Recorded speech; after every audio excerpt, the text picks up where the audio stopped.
I've already got the headline for you. TCU beats Baylor. Pick your sport. They all count. This is Locked On Baylor. You are Locked On Baylor, your daily podcast on the Baylor Bears, part of the Locked On Podcast Network, your team every day. Thank you for joining us for another live post-game of Locked On Baylor. If you're watching on YouTube, thank you. Thank you for making it your first listen today and every day. Baylor lost. I know, shocking. Triple overtime, hell of a game. But that doesn't really seem to matter when you lose. You know, I kind of hate that. Oh, that was a great game. It was. But you lost. They got a week off. And they lost. That's 3 straight. 3-3 in the Big 12.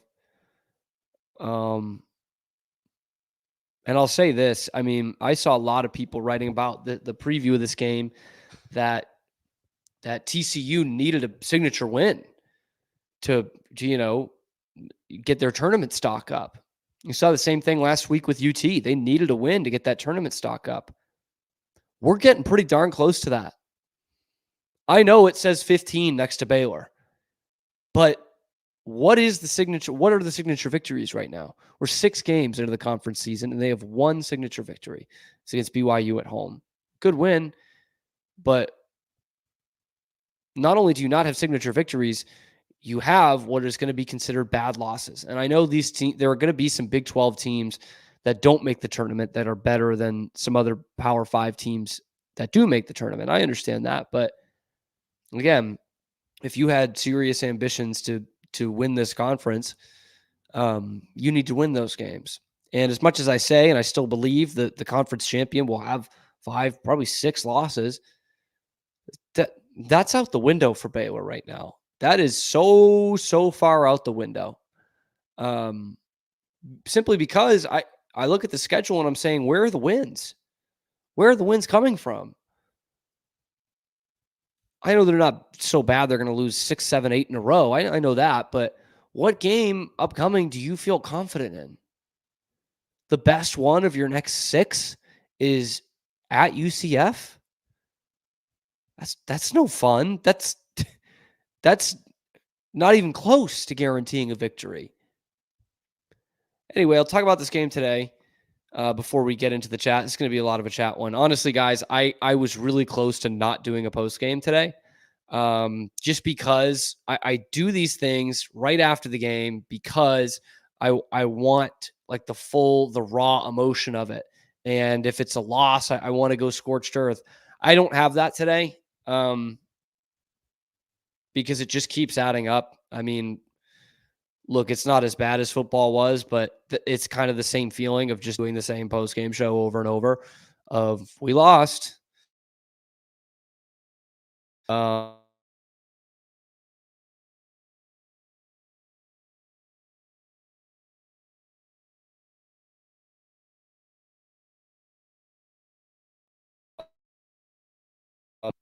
There's no moral victories in these. This is not a moral victory program anymore. At least it shouldn't be. Although there are some fans out there that are going to say that about today and say all the great things that went right. And to me, there are some things that went right, but not a ton. I mean, you had another, 20% or so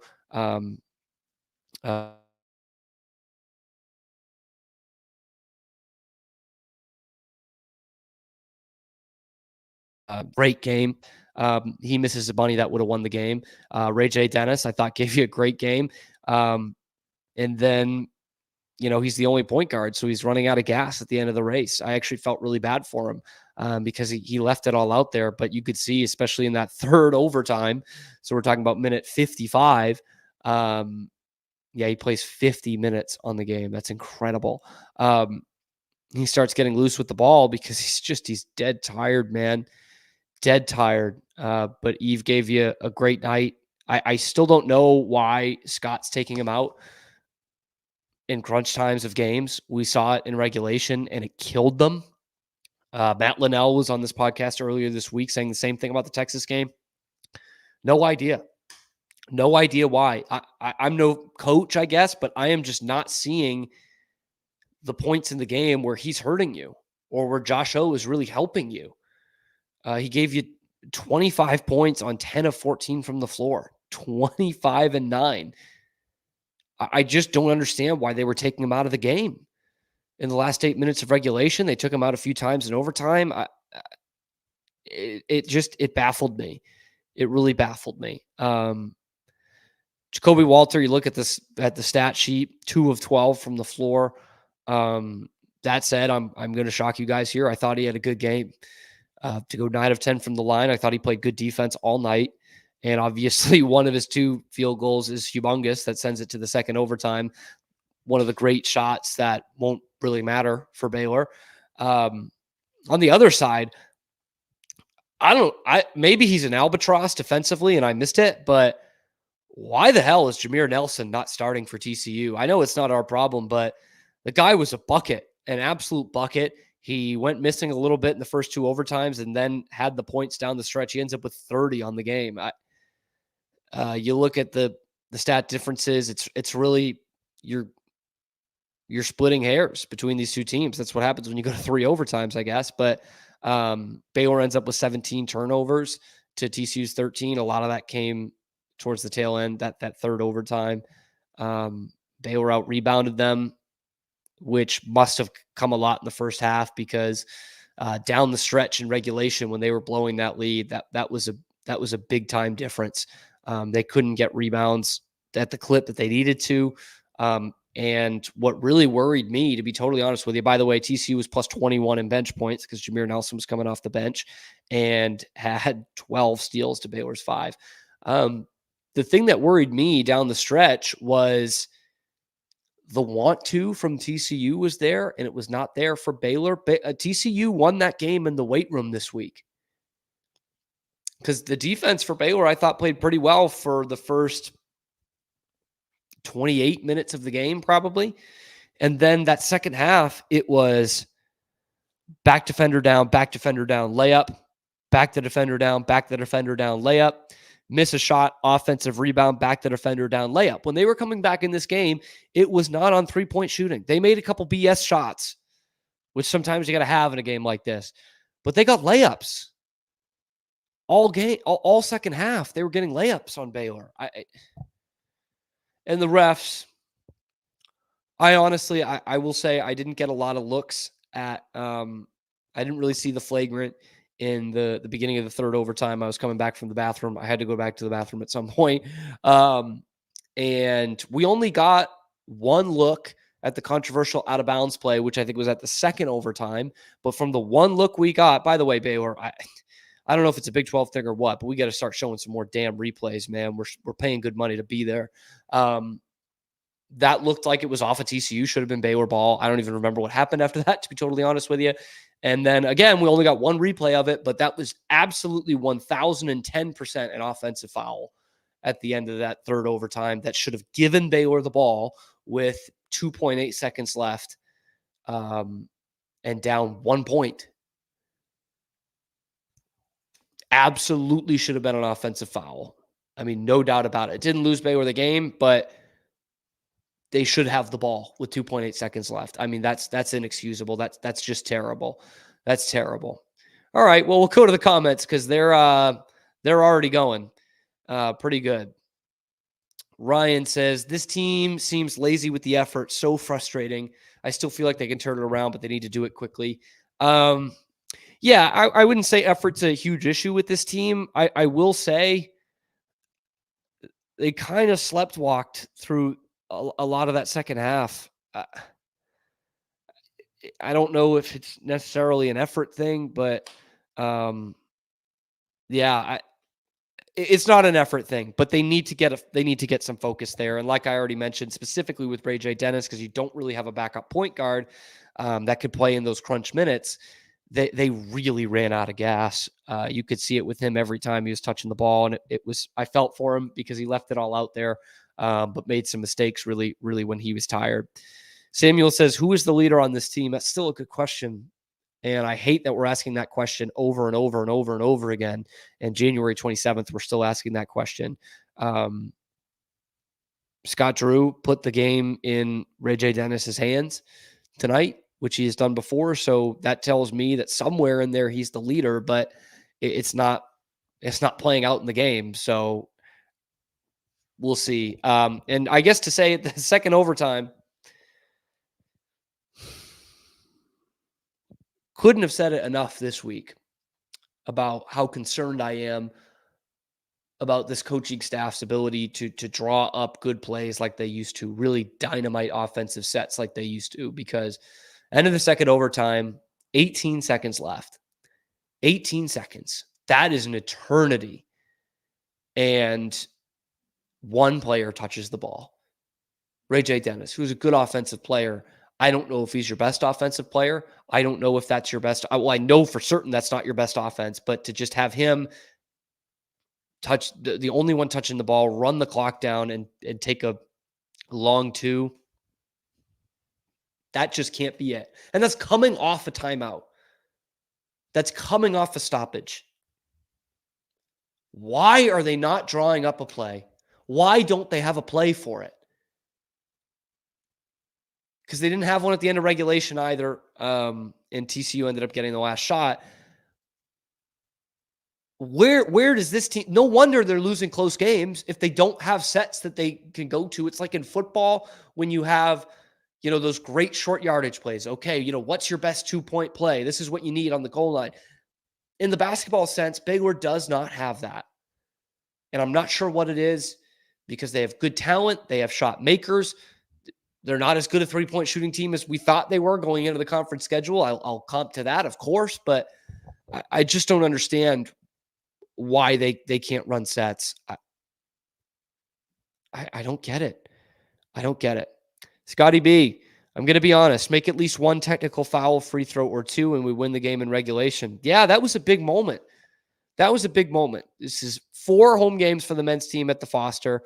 4 times the opposing coach has gotten a technical foul. So I guess credit the crowd to that. I have to imagine that feeds into it a little bit, but Baylor had 5 points on offer in that technical, which was under 10 minutes left. It was a chance to extend.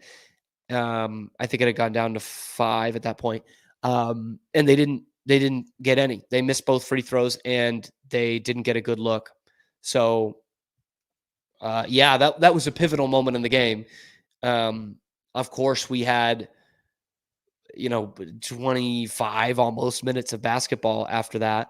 But yeah, that was, the great Matt Mosley is calling me. I'm going to have to turn that one down. Sorry, Matt. That was tough. That was tough. Baylor had chances to win the game after that. They played a little bit better offensively in the last 8 minutes than they did against Texas. By that, I mean, they got more than a field goal and they got good looks. They played a decent offense after that, but it wasn't enough. They gave up too many layups. Will, if I see Josh O back on the court during crunch time one more time this season, I think I might give up. He showed multiple times today that he's not capable of rebounding or simply defending right now. It's kind of been like 1 step forward, 2 steps back for Josh O this season. I thought he opened the conference schedule pretty well, but that's it's tough for me to argue that. And it gets, some people think the point is moot because Eve Messi missed that bunny, I think, at the end of overtime. That could have won them the game. Yeah, because it was before they fouled. It went to 3 points. Then Jacoby hit the 3. But there was a play with a minute and a half in regulation where Josh O was out there where he short-armed a hook shot of basically a finger roll. Look at the basket. I don't see it. I just don't think he gives you much at the end of games, whereas every time Eve Messi's out there, he's a positive for you. Ugh. Ryan says, girlfriend in Baylor broke my heart. Man, I'm sorry. I wish I could help you on that one. I actually was with my girlfriend at the game today. She never likes going to these games. She just doesn't like sports. It's not a Baylor thing. She had a fun time. So that made one of us. Scotty B, officiating was questionable both ways. It was a clear shove by TCU on the last offensive possession. I'm sure Scott Drew will send that play into the Big 12 because you can even up to 10 plays you can send to the Big 12. You got to. I mean, that, again, I don't want to sit here and point to, there was plenty of mistakes that Baylor made that they lost that game with, but that was egregious. That was terrible. That absolutely should have been an offensive foul, and Baylor should have got a shot at it. That stinks. That stinks. Austin says, heartbroken after that call and others, but serious question. Box score wise, I don't think it would be unfair to say TCU outplayed Baylor for most of the game. If that's the case, what went wrong? Yeah, I don't think that's unfair. I mean, I would say probably the majority of the game ends up going towards Baylor because they played, I thought, really well closing out that first half and the first 10 minutes of the second half. But when it mattered, yes, TCU outplayed Baylor. Absolutely. So I don't think that's unfair to say. And yeah, I went through the box score a little bit a few minutes ago, which is probably when you typed this. So sorry about that. But nothing that was like, oh, that's where Baylor lost the game right there. But there were little moments in this game that you don't see on the box score that they absolutely lost it. So bear the truth. There are no gimme wins on the schedule, and I don't think there should be an expectation as they're simply incapable of being consistent when the game is on the line in the Big 12 every game. Yeah, this team, there's a lot of question marks in crunch time on both ends, but I think specifically over the 3 games here that they've lost in a row, it's been on the offensive end. Not as much the case tonight, but absolutely still, I don't know. I think Scott was talking about after the Kansas State loss that they were still 5-3 and after that 5-3 in close games. It must have been after Texas then because one of their losses was not a close game. But battle tested, whatever. I mean, if you don't win close games, what's the point of being battle tested kind of thing?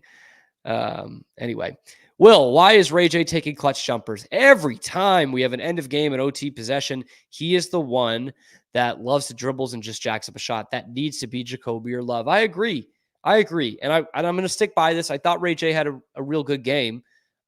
He was incredible in the first half, just super efficient. And I still thought he was efficient tonight. But when he ran out of gas, so did this offense. And he started throwing it around a little bit. Again, I feel for him on that one. He did leave it all out there. But you've got shot makers on this team, and you listed 2 right there, Jacoby Walter and Langston Love. I know it was not Jacoby's best shooting night. He hit the big one that mattered and kept getting to the foul line. I don't care if he hits a game-winning 2 or he hits 2 game-winning free throws. It's like the Moneyball thing. If it's a single or a walk, I don't care. And Jacoby has been consistent in getting into the line. And so was Langston Love, by the way, because he gets to the hole. So, yeah, I'd prefer those guys to shoot. But at the end of the day, Will, what I'm really looking for is a set. I am looking for a design play. And they just don't have those, I guess. I don't get it. I don't get it. Herzog's talking about Yves Misi here. I think he might have hurt his hand at some point. Broadcasters were talking about it at one point. Yeah, I don't know. I didn't see it. I was in the arena, so I didn't obviously get the broadcast. I don't know. Maybe that was it. Maybe that's why Josh O was out there a little bit more. Although they were still playing Misi plenty in the overtimes. So I don't know. Don't know about that one. I really hope that that's not the case. Hope he's not hurt because I thought he gave you a good game. Boston Straw, who commented on the Celtics hat today. Thank you for that, Boston. Just a disheartening game. We just keep having losses in games that feel like we should have won. That's the only analysis I care to make tonight. I mean, basically the same thing too with me, man. That's like, it's nothing new to say. I mean, this was a game Baylor should have won. They did not. They didn't get dominated in anything really outside of bench points, but Jameer Nelson played starter minutes. So yeah, I don't know. Scotty B, what's crazy is we only missed 2 free throws combined in the 3 overtimes. Yeah, that hasn't really been a problem the last 2 games. I mean, the Jalen Bridges 2 missed free throws in regulation. Yeah, I mean, that looms large, but they hit big free throws, including Jacoby Walter, who wasn't hitting shots from the field, and Jaden Nunn hit 2 free throws in that overtime. So yeah, Matt Rogers shouldn't have gone to OT. You're absolutely right, Matt. I'm wondering if you're the coach who coaches a football team that plays right by my house. I don't know, because I know he's a Baylor alum. Yeah, shouldn't have gone to overtime. Plain and simple. Plain and simple. Baylor let that thing slip through its fingers. I tweeted it out. They were up 10 at the under 12. And then up 8 at the under 8. So they lose that media timeout, but they're still feeling good. 2.5 minutes later, it was a 1-point game. So Yeah, they lost that thing in regulation. Austin says, I think this team really is close to being great, but close obviously just isn't good enough, especially in this conference. Yeah, great way to put it. Not to be an any given night disciple, but it's one too many losses. Yeah, no, you're right. You're absolutely right. Because that's why, to link it to other teams, that's why I was shocked when I read this week that TCU really needs a win to look like a tournament team. And I know they've lost some games before, but I think that's a good basketball team over there. On paper, Baylor should be better. Absolutely. Absolutely. No excuse for that. But that's a good basketball team. That's a darn good coach. But that's what this league is. And that's why I think we're not far from that discussion. We had Patrick and a couple other people talking about the last post game. When does Baylor become that desperate team? You know, Baylor sucks against desperate teams. When do they become that desperate? It's got to be coming up. Again, one signature win. You've got to get desperate here. You have got to be that desperate team that nobody wants to play against. Sorry, going through here. Some other comments that I had already talked about. Ryan, yep, our end of game offense is trash, to be brutally honest. Yeah, it's bad. It's just bad. Will agreeing with me here. Ray J had a very good game, except for the turnovers at the end, but he doesn't need to be the guy taking the shot every single time. You're right. You're absolutely right. There's too much other potential on this team. Again, Jacoby and Langston are shot makers. Jalen Bridges at times is a shot maker. You saw that at the end of the Texas game. And where they were most effective is Yves Missi. I mean, that's simple. They could not guard him. They couldn't guard him for really the whole of the game. His offense slowed down because he was on the bench in the second half for some reason. But they couldn't guard him the whole night. And Baylor was getting great looks in the paint. Chuck says, losers always find a way to lose. Yeah, I think that's temporary for this team. I think there is a run still left in them of winning games. But to be honest with you, Chuck, I don't know where it is. I don't know where it is. I can't look at the schedule and say these are going to be like the games that Baylor should win, let alone will win. So, yeah, and they're finding ways to lose right now, unfortunately. Ryan says, if we lose at UCF, are you going to be concerned the season gets away from this team? Yes. Yes. And that's no gimme to go into Orlando and win.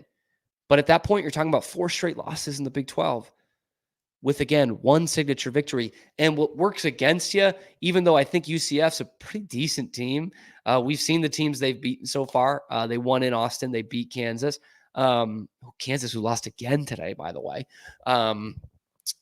But even if you win that game, I don't know if the committee even looks at that as a signature win. I don't even know if it's a quad 1 win. I guess it probably is because they're in the Big 12 and the teams that they've beaten. But yeah, man, I mean, if you lose that game, or you, God forbid, if you lose 2 in a row here, you are talking about your NCAA tournament life. This is a team that was top 10 last week. But yes, you have to start talking about that. I hope it doesn't come to that. And my hope against all hope is that it will not come to that. But Otis Russell, man, Scott Drew lost us the game. Josh O needs to stay off the floor late. No reason Eve shouldn't be out there. Otis, I appreciate you tuning in, but I think you just tuned in. Yeah, we've talked about that a few times, but he's right. I just don't get it. I mean, Eve was, and it's not like you can just back him down every time. He's a pretty damn good defender too, man. So I don't get it. I just don't. And I'm trying to look at the schedule ahead and see where these wins are, but I lost the stat cast. All right, let me look up the schedule here. I know the next game. Baylor basketball schedule. Because after that, I think it's Oklahoma, if I'm not mistaken. No, but it is not good. At UCF Wednesday. Saturday at home against Iowa State. Boy, we are going to need a home court advantage in the worst kind of way. And then at home against Tech on a Tuesday night, and then at Allen Fieldhouse. So at UCF, then at home against number 23, that's going to skyrocket after beating Kansas. At home against Tech, who had an awesome victory today at Oklahoma. They're number 20. And then Kansas, although they lost, that'll be a top 15 team. And then at home at OU. So I'm looking at 5 straight games where I don't know if Baylor's going to be the favorite. I mean, if they beat Iowa State, I guess they'll be the favorite at home against Tech, but then you got to go to West Virginia after those 5 games. So you think, beginning of the season, like that was it. That was your landing spot. Nope. It ain't right now. It ain't right now. Yeah, that's what I mean. I can't see games in this conference and be like, yep, that's the winner. And not to go just totally the rest of the schedule here, but after that West Virginia game, you travel to BYU on a weeknight. That's going to suck. Home against Houston and then at TCU. So I don't know. I just don't know. Matt and DC, good roster, no leaders. That seems to be the case right now. And that doesn't mean these kids don't have good character. It doesn't mean they're not good kids. But we're still waiting for an alpha. We are still waiting for an alpha. Ryan says not to live in the past, but this coaching staff, Drew specifically, are they missing Coach Tang? I talked about that on the show this week. I think the one thing that was glaring or has been glaring in the 2 years since the season and a half since Coach Tang left is the thing that sunk them today. Again, I hate to beat this dead horse, but they were so, and I will talk about this next week too, they were so great for years and years and years coming out of timeouts. And when the coaches had a chance to run a play on the clipboard, they don't have that. They're just going off vibes a lot of the time. I mean, they have an offense that they roll and they play it pretty well, but they don't have that gotta have it play. Will, I know you just talked about this a few days ago, but that 21 team was so good at not taking their foot off the opponent's necks. Same with that 22 team. Haven't seen that mentality since. He's absolutely right.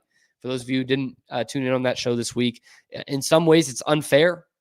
Overall, it's unfair to compare these teams to the 2021 team because that was so much better than the competition. They were maybe the best team of this century. But I don't think it's unfair to point at some of the things they did right and this Baylor team can't figure out at all. And that's one thing, the killer instinct. Yep. And that team offensively just had shot makers at the end of games. And, I mean, teams weren't even getting close. I know you remember this, Will, but teams weren't even getting close, man. That's why they won like every game by 8+ points. Teams couldn't go on runs against them because Baylor just had answers. And this team and last year's team, you can go on runs against them. Baylor used to be the run team, but teams go on runs against them because they're not as strong as those teams were defensively, especially the 22 team. And they don't have the alpha shot makers down at the other end.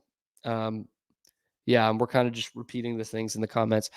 Appreciate you guys listening. I'm going to have more of a breakdown for Monday's show, of course. Although, there's some analysis. But again, when you look at the box score, I don't know. I don't know. I'll go back to whatever. Why not? I'll take this last comment here from Colin. Tried to disrespect the game, trying to flop. They deserve to lose.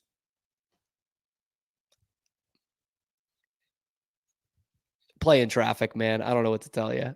I mean, look, I'll give you this, Colin, who I'm assuming is not a Baylor fan. I'll give you this. They did sell some calls a little bit. But I will say about both is, I should say the two I'm referring to, that offensive foul at the end of the third overtime, at the beginning of the third overtime, the play that I only saw one replay of where Jacoby gets hit in the face and definitely sells it a little bit. But for both of those plays, there was contact for a foul. Did Baylor flop? Yeah. Looks like it. Again, I only saw one replay of each. And Colin, when I say go play in traffic, trust me, that's me being jealous. I want to play in traffic too. I don't think that's why they deserve to lose the game, but hey, maybe that's just me. Anyway, took the bait there.